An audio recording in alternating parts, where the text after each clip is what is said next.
क्या आपको भी नींद आने में दिक्कत होती है या फिर रात में बार बार जग जाते हैं या फिर सो ही नहीं पाते? अगर हाँ, तो ये वीडियो आपके लिए है। कृपया अंत तक देखना। दोस्तों, मेरा नाम है मनोज और आप देख रहे हैं MP3 डॉक्टर। आज हम बात करने वाले हैं स्लीप डिसऑर्डर्स के बारे में। इस वीडियो में हम जानेंगे कि नींद विकारक क्या होता है, इसके कारण क्या होते हैं, इसके पीछे का वैज्ञानिक प्रक्रिया क्या होता है और इसे बचने के क्या क्या तरीके हो सकते हैं।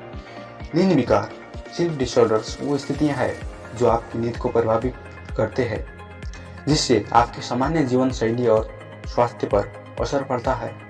ये विकार नींद आने पर दिक्कत, रात में बार बार जगना या अधिकांश सोने की प्रवृत्ति के रूप में प्रकट हो सकते हैं।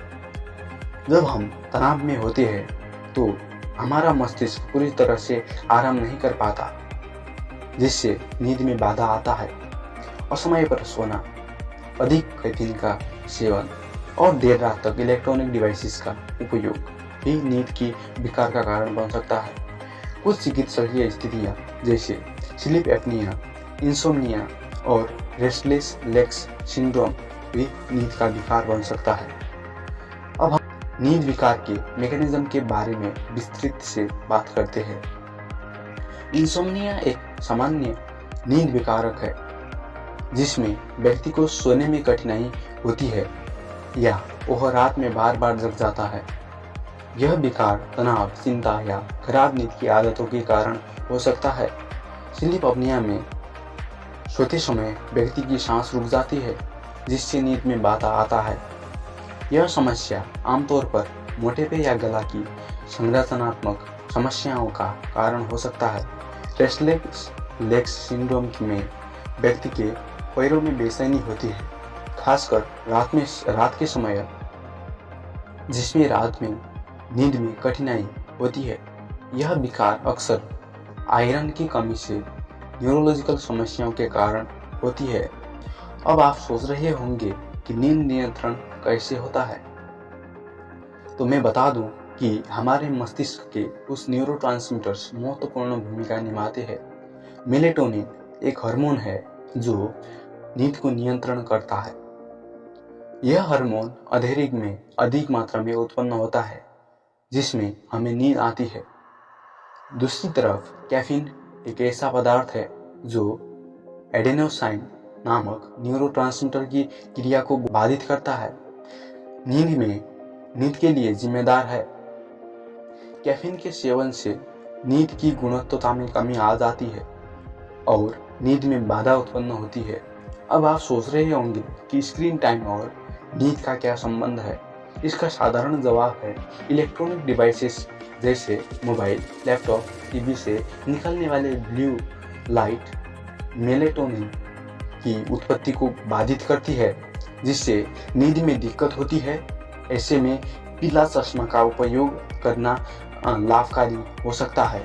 ये चश्मा ब्लू लाइट को ब्लॉक कर देता है, जिसमें मेलेटोनिन की उत्पत्ति में कोई बाधा नहीं आता और नींद में सुधार हो जाती है। अब हम एक रोचक उदाहरण की बात करते हैं। निकोला टेस्ला, जो नींद की बहुत कम जरूरत थी, वो दिन में केवल 2-3 घंटे ही सोते थे और फिर भी पूरी दिन सक्रिय रहते थे। यह उनकी व्यक्तिगत जैविक संरचना और मानसिक स्थिति के कारण हो सकता था, लेकिन यह सामान्य नहीं है।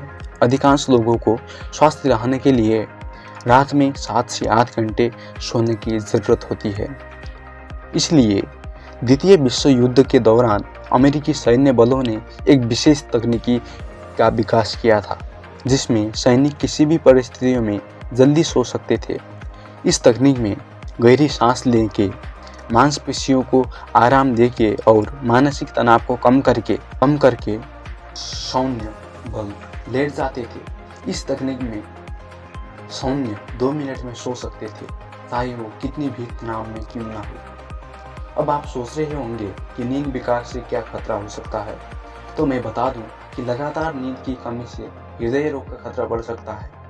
नींद की कमी से शरीर की इंसुलिन प्रतिक्रिया प्रभावित हो सकती है, जिससे मधुमेह का खतरा बढ़ सकता है। नींद विकार से तनाव, चिंता और अवसाद जैसी मानसिक समस्याएं बढ़ सकती है।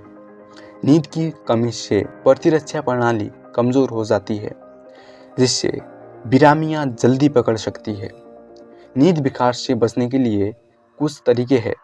रोज़ाना एक ही समय पर सोने और जगने का प्रयास करें। अपने सोने का कमरा अंधेरा, ठंडा और शांत रखें। सोने से पहले कैफीन और अल्कोहल का सेवन बिल्कुल ही ना करें। नियमित व्यायाम करें, लेकिन सोने से पहले भारी व्यायाम ना करें।